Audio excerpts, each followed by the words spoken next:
On October 15th, 2017, actress Alyssa Milano posted a tweet with the hashtag #MeToo to encourage victims of sexual assault to come out and share their stories, to bring awareness on this usually silent subject, starting one of the most historic movements we have seen to date. Since the initial tweet in 2017 to 2018, Pew Researcher reports that the hashtag had been used about 19 million times, which translates to about 55,000 tweets per day. Monica Anderson and Sky Tour 2018. Today, I will persuade you on how cancel culture has the potential to be used positively and effectively. I am credible to speak on this because I've grown up around the age where cancel culture is seen very commonly, especially in the age of social media, along with extensive research on the topic. You should listen to me today because you'll become smarter on how cancel culture can be used effectively and positively, and maybe even a little happier to know that there is a positive side and not just the negative. I will first go over the problem with cancel culture and then one of the causes. After that, I will go over potential solutions and last review some oppositions. Now that you know I'm going to persuade you about the positive use of cancel culture, let's find out why it's seen so negatively. So one of the main problems related to cancel culture is that we often relate it to hateful speech, bullying, and harassment that we see online. This is because a lot of people believe that this is the easiest and fastest way to bully someone into taking accountability. Samir Hinduja, a co-director of Cyberbullying Research Center at Florida Atlantic University, said in an article in 2020 that cyberbullies feel free of morals and ethics when they're behind a screen attacking someone from far away. Another problem with cancel culture is that when things are posted online or in the media, a lot of people take these issues to be facts, which means the people perceive that they need to take either one side or the other when they think that there's a right or wrong, when in reality, there's a lot more to these situations than what we see in the media. Andrew Cuomo, in an article by Luis Versadurni in 2022, said that a victim of cancel culture himself said Twitter and newspaper headlines have replaced judge and jury. So as you can see, a lot of the issues with cancel culture have to do with the heavy misuse of social media. So now that we know the problems with cancel culture, let's get into a main cause. So one of the causes has to do with a very basic freedom that we all have, which is, as you all know, our First Amendment. Among other things, the First Amendment in the Constitution, written in 1787, states that the government shall not create any laws prohibiting the freedom of speech. Now, considering the history of the United States, this makes sense. However, in modern days, a lot of people take this to mean that they can say whatever they want to whoever they want, wherever they want, without suffering consequences themselves, meaning that they take no accountability for what their words might cause. And because people have taken advantage of this freedom, they resort to harassment and bullying and all of the violent threats we might see online for people who get targeted cancel culture.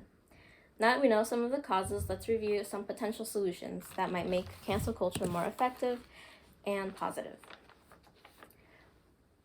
There has to be more restrictions on statements that are made online.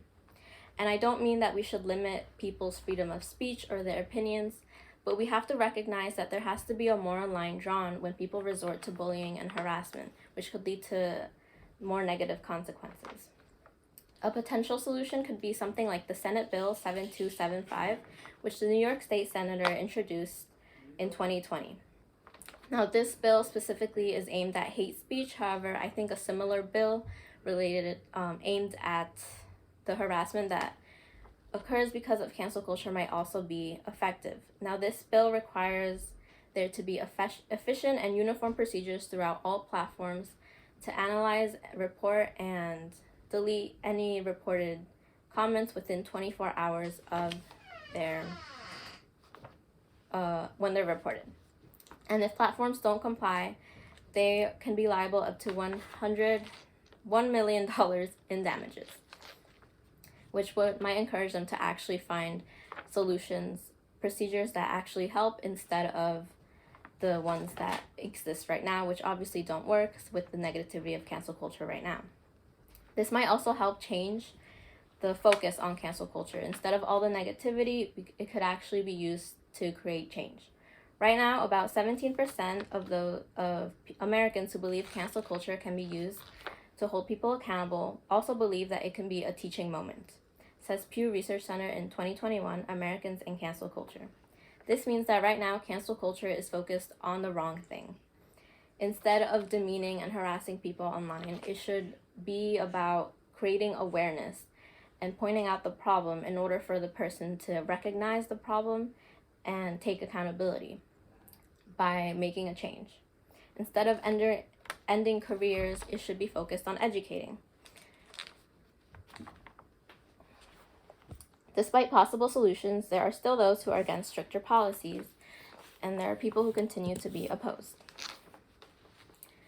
So some people might say that cancel culture is driven by mob attacks, but we have to recognize that a lot of people who participate in cancel culture are people who normally don't have a voice themselves when they're seen as individuals. But with the use of social media and the participating in cancel culture, they can be seen and heard. An example would be like the Black Lives Matter movement, which created awareness about the discrimination and brutality that Black Americans face in the United States from its own people, its institutions, and justice systems. An article, Support for Black Lives Matter, surged last year, Did It Last 2021, by Jennifer Chuddy and Hakeem Jefferson, said that civics data reported a net increase in favorability towards the Black Lives Matter movement since 2018, and this actually support peaked in 2020 in the aftermath of George Floyd's death. This movement successfully brought awareness to the problems at hand and gained support throughout the country. As a result, there have been a lot of protests that we have seen on the news, on TV, and in the media. Another opposition might be that cancel culture sometimes targets people who end up being innocent. And while this may be true, this is why there needs to be a cutback on the bandwagon hate that happens as a result of cancel culture. The stricter policies would limit this, and a lot of people could resort to educating instead of silencing, giving the person an opportunity to speak up for their actions or prove their innocence. So after going over the opposition against cancel culture, let's review what I have taught today. First, I went over the problem with cancel culture and then reviewed a cause. I went over possible solutions and last reviewed some of the opposition points. So social media and cancel culture are often very much intertwined and can be debated to be either used as a tool or as a weapon. But despite negative sentiments, roughly 7 out of 10 Americans say they continue to use social media. Social media use in 2021 by Brooke Oxier and Monica Anderson. This means that we have the power to use cancel culture and the media as a tool.